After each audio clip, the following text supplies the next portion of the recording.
Olá, seja muito bem-vindo ao curso técnico para a aplicação da ANSI, a Instrução Normativa em Metro, que especifica os critérios e métodos de avaliação e classificação de eficiência energética de edificações comerciais, de serviços e públicas, visando a etiquetagem do PBE Edifica.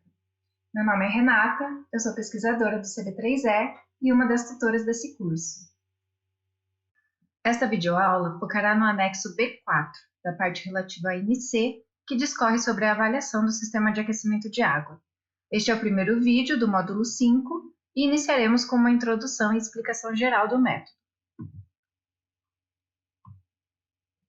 Seguindo a estrutura do curso, este módulo possui três partes principais: as videoaulas, um exemplo aplicado e seguindo a edificação exemplo utilizada durante todo o curso, e o encontro síncrono, onde nós discutiremos a resolução do exercício, as dúvidas e demais pontos relacionados ao método. Bom, iniciando então pelo método para avaliação do sistema de aquecimento de água, nós podemos dizer que na ANSI são avaliados três tipos de sistemas. O sistema de aquecimento térmico solar, que é um sistema composto por coletores solares e pelo reservatório térmico. Neste sistema, o calor solar é absorvido pelos coletores, vai ser transferido pela água, que vai circular no interior e será distribuída pela tubulação, até os pontos de consumo da edificação.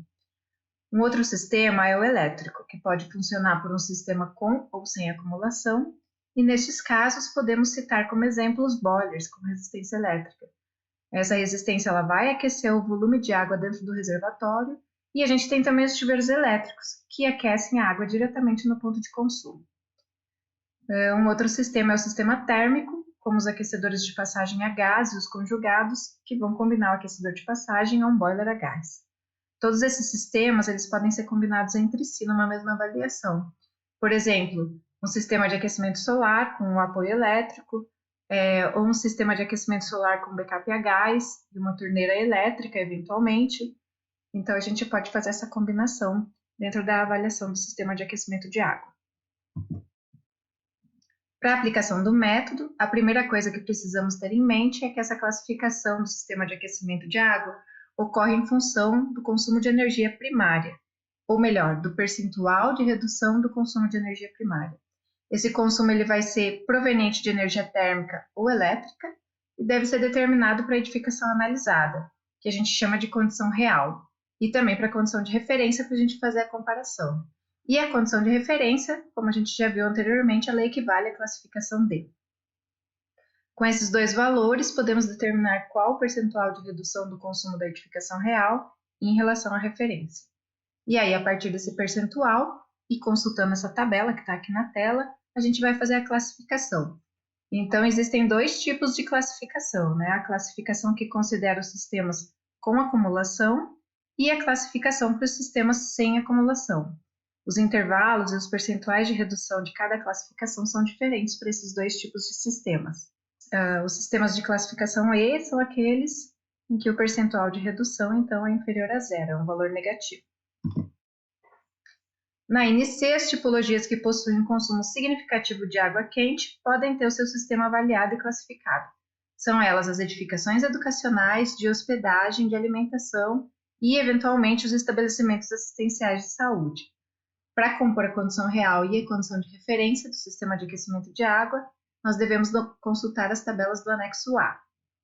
Aqui a gente tem um exemplo parcial de uma dessas tabelas de referência, e a gente pode observar, então, quais são esses parâmetros relativos à avaliação do sistema de água quente, para a condição real e para a condição de referência. Um dado importante aqui que merece destaque nessa parcial aqui da tabela, né, são os valores de eficiência do sistema de aquecimento de água. Então, para um sistema sem acumulação, a gente tem uma eficiência de 0,95, que seria equivalente ao rendimento de um chuveiro elétrico, e para um sistema de aquecimento de água com acumulação, a gente tem uma eficiência equivalente a 0,85, que é o rendimento de um boiler elétrico.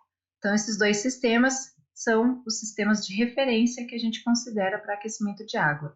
Chuveiro elétrico na condição sem acumulação e o boiler elétrico na condição com acumulação. Esta é a equação de determinação do percentual de redução do consumo de energia primária necessário para atender a demanda de água quente, que se baseia no consumo de energia primária da edificação real em relação à edificação de referência. A gente divide essa diferença pelo consumo de aquecimento de água da edificação na condição real e a gente multiplica esse valor por 100 para que ele seja expresso em percentual. Agora nós vamos falar um pouquinho sobre cada etapa da avaliação do sistema de aquecimento de água. E vamos iniciar os cálculos da determinação da demanda de energia de água quente da edificação. O consumo de energia para atender a demanda de água quente tem que ser calculado com base no volume de água quente utilizado na edificação, que é essa equação aqui à direita. E esse volume ele é expresso por dia. Então, ele vai ser separado de acordo com o tipo de energia empregada, se é térmico ou elétrico, e também vai ser definido de acordo com uma tabela que está inserida ali na NC, né, que é a tabela B41. Essa tabela vai determinar o volume de área de acordo com a tipologia da edificação e o valor de F ele se relaciona ao número de unidades de uso de água quente. Então, para um hotel, por exemplo, a gente tem um volume de água de 120 litros por leito. Então, a gente tem que contar lá quantos leitos tem dentro da edificação e multiplicar por esse valor aqui, que é o volume por leito. No caso de um estabelecimento assistencial de saúde, também é por leito. Mas em edificações de alimentação, são por refeições consideradas por dia. Então, vão ser 10 litros de água para cada refeição dessa edificação estimada, né? Cada refeição estimada. No caso das edificações educacionais, esse valor é multiplicado pelo número de pessoas, e no caso das edificações esportivas, esse valor é multiplicado pelo número de pontos de banho.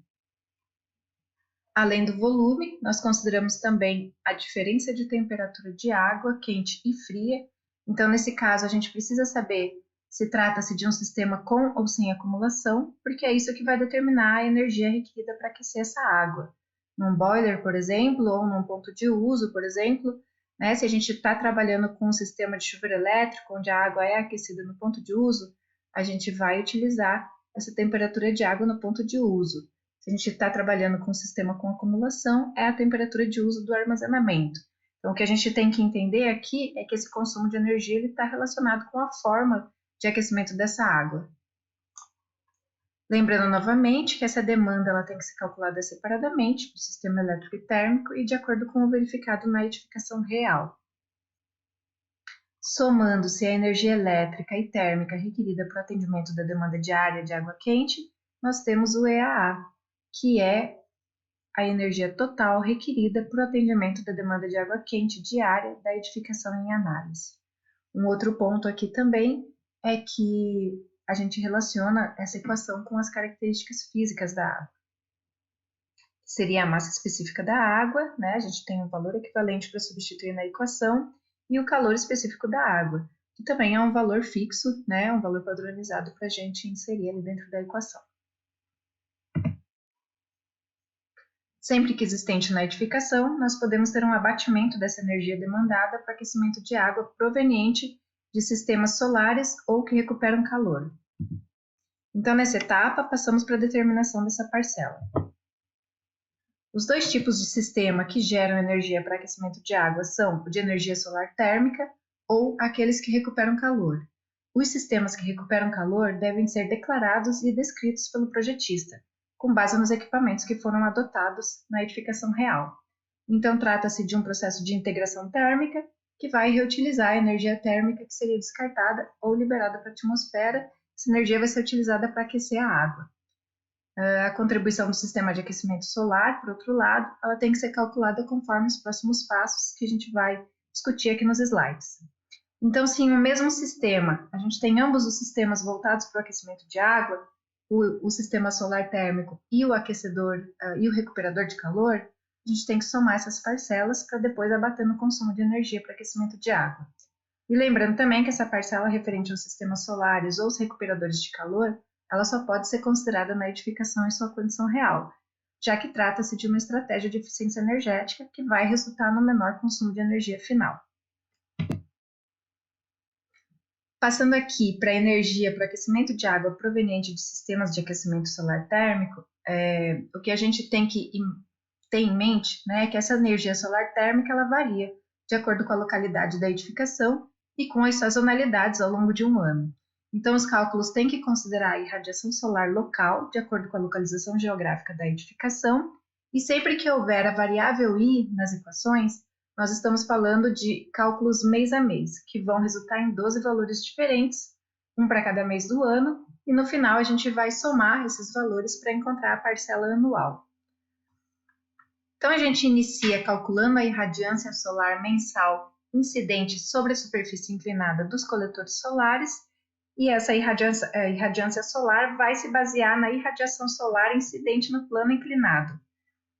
A irradiação solar incidente no plano inclinado pode ser determinada conforme a orientação solar do sistema, né? Então, esses valores são disponibilizados no sítio eletrônico do LABREM, que é o Laboratório de Modelagem e Estudos de Recursos Renováveis em Energia, e por meio de um Atlas Brasileiro de Energia Solar, conforme essa imagem aqui, né, que a gente tem do LABREM no slide.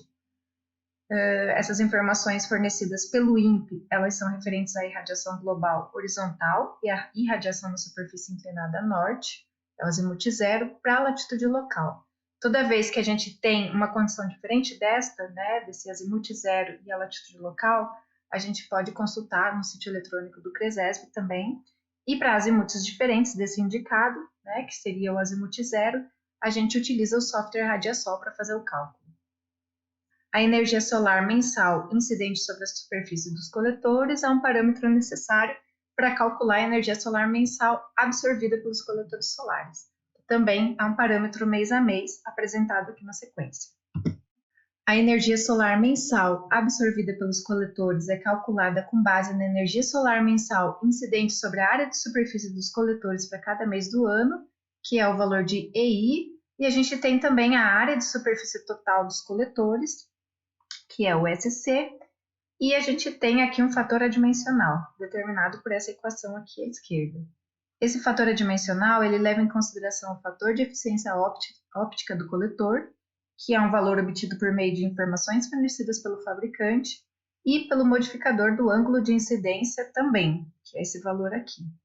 Além desses dois, a gente tem também o fator de correção do conjunto coletor-trocador, ambos com valor de base, caso essa informação não esteja disponível. Então, o que a gente pode utilizar aqui para esses dois índices são 0,96 para coletores com cobertura de vidro, e na questão do coletor trocador, a gente recomenda adotar o 0,95 se essa informação não está disponível. Uma outra equação que a gente tem é a equação que resulta no valor de energia solar não aproveitada pelos coletores. Então, aqui a gente calculou a energia solar mensal absorvida pelos coletores, e aqui a gente calcula a energia solar não aproveitada pelos coletores. Esse cálculo é feito por meio do coeficiente global de perdas do coletor, que é esse valor aqui de F'(RUL). Também do fator de correção para armazenamento, que é o K1, que envolve o volume de acumulação solar do reservatório e a superfície de absorção total dos coletores solares. Aqui é importante destacar que, para a gente garantir a eficiência do sistema, é recomendável, como boas práticas, que o valor de V seja tal que obedeça essa condição. O V sobre a superfície, o volume, né, dividido pela superfície total dos coletores, ele tem que estar entre 50 e 100. Então, toda vez que a gente tem um valor diferente disso, a gente pode ter um subdimensionamento do sistema ou um superdimensionamento do sistema. E a gente tem também o K2I, que relaciona as diferentes temperaturas para cada um dos meses do ano. Então, também é um parâmetro que a gente vai ter mês a mês. Um ponto importante para a gente lembrar é que toda vez que a gente tem cálculos que não são realizados mês a mês, mas que eles entram numa equação, que a gente tem que fazer a determinação do resultado mês a mês, eles devem ser repetidos para todos os meses. É o caso aqui do valor de K1 e do F'(RUL). Por fim, nós temos o cálculo da fração solar mensal, que utiliza o parâmetro mensal D1i e o parâmetro mensal D2i, ambos descritos pelas equações que estão indicadas aqui nesse slide. A fração solar ela é utilizada para o cálculo de energia de aquecimento solar de água mensal, dependendo do número de dias do mês e da demanda de energia total diária requerida.